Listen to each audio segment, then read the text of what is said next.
Cracks and Bones. Posted by Won't Think Straight. The more stories I collect, the more I start to question what our reality actually is. Like Plato's allegory of the cave, perhaps what we think of as real is nothing more than flickering shadows across a dim wall.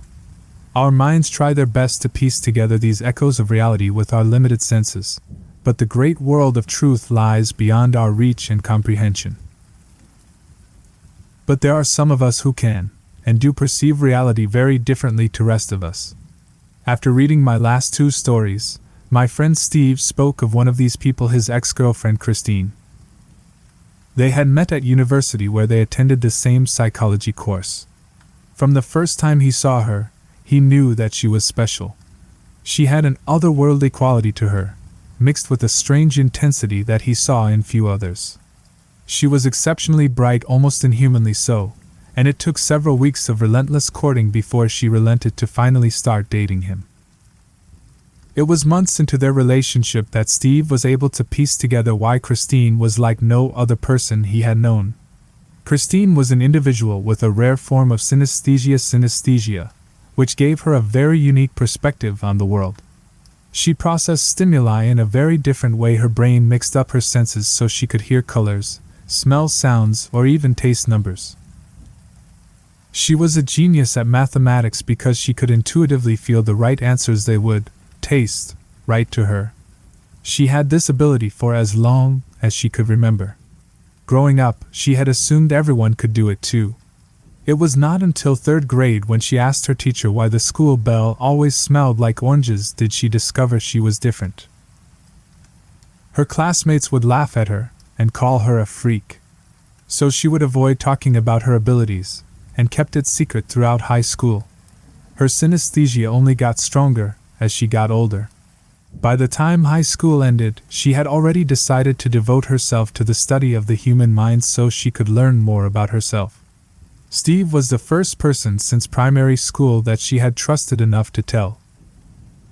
She had loved the fact Steve was also a psychology major, and was just as intrigued as she was about her ability. They spent countless hours discussing how she experienced the world, which was so much richer and varied than he could imagine. She told him that the number 1 tasted like chocolate, 3 was cinnamon, 6 was garlic, and 8 was cut grass. For her, doing multiplications, for example, was like cooking. She could taste the result and know if the answer was right. It seemed as if she experienced a whole new other world that no one else sensed. The most intense of her sensations were for colors.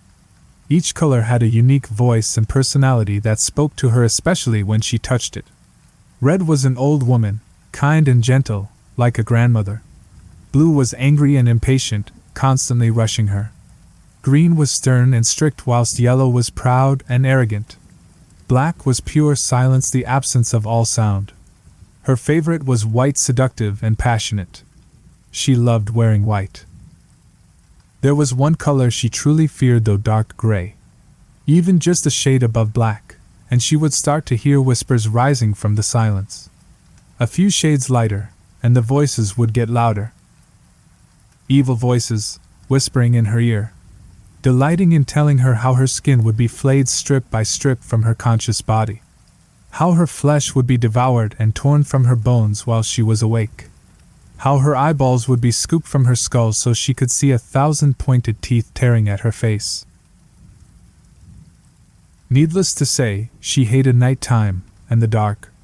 She had to always sleep with the lights on, and with sleeping tablets so she wouldn't dream when her eyes were closed. When Steve and Christine moved in together, they found an old apartment in a nice neighborhood with white plaster walls all around. It was perfect for them, close to the university and their work, very spacious, and surprisingly affordable. Christine had loved the feel of it the moment she saw it, and Steve would have no complaints with how much friskier she was in this white apartment.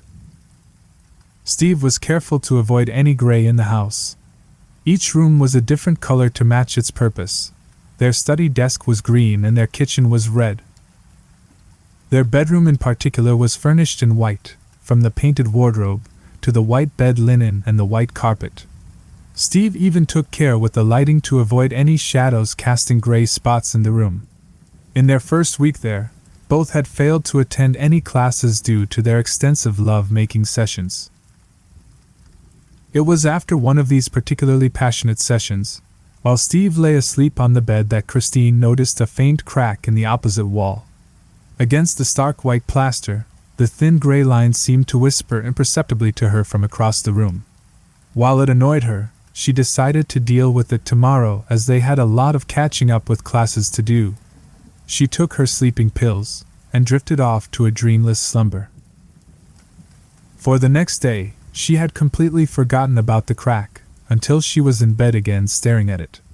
It became like an itch she couldn't scratch. It became more noticeable because she knew it was there. It called and beckoned to her, whispering to her to get closer. The more she gazed at it, the wider and thicker the gray crack seemed to get. She nudged Steve, who reassured her she was imagining things. He assured her he would paint over the wall on the weekend if it bothered her that much. True to his word, Steve filled the hairline crack with plaster and painted over the wall twice. It didn't help. She could still hear the voice calling to her. Her strategy was to now avoid looking at the wall, to banish it by ignoring it. But in her mind, she could still see that crack, now the width of a thick pencil. She was sure that the last word she could hear repeatedly as she drifted to her medicated sleep was a ghostly, "I'm here-y," and "No more hiding." One night, she decided she could ignore it no longer, and had to face it. As she stared at the crack that went across the entire wall, she gasped as a bony finger started to poke out from its center and started to explore. She watched in mute horror as a second skeletal finger reached out from the gap and started feeling around the edges. She screamed so loud that Steve fell off the bed as he woke and pulled off his sleeping mask. Christine pointed at the empty wall, crying with teary eyes about a skeleton crawling behind there. Steve could see nothing, but no amount of consoling would convince her to spend another night in that room. She ended up staying over at a friend's place overnight, and refused to go back to the apartment until the wall was knocked down to prove she wasn't crazy. While Steve was hesitant to lose their bond by destroying a perfectly good wall to chase some ghosts, he weighed that up against losing a great apartment and his girlfriend.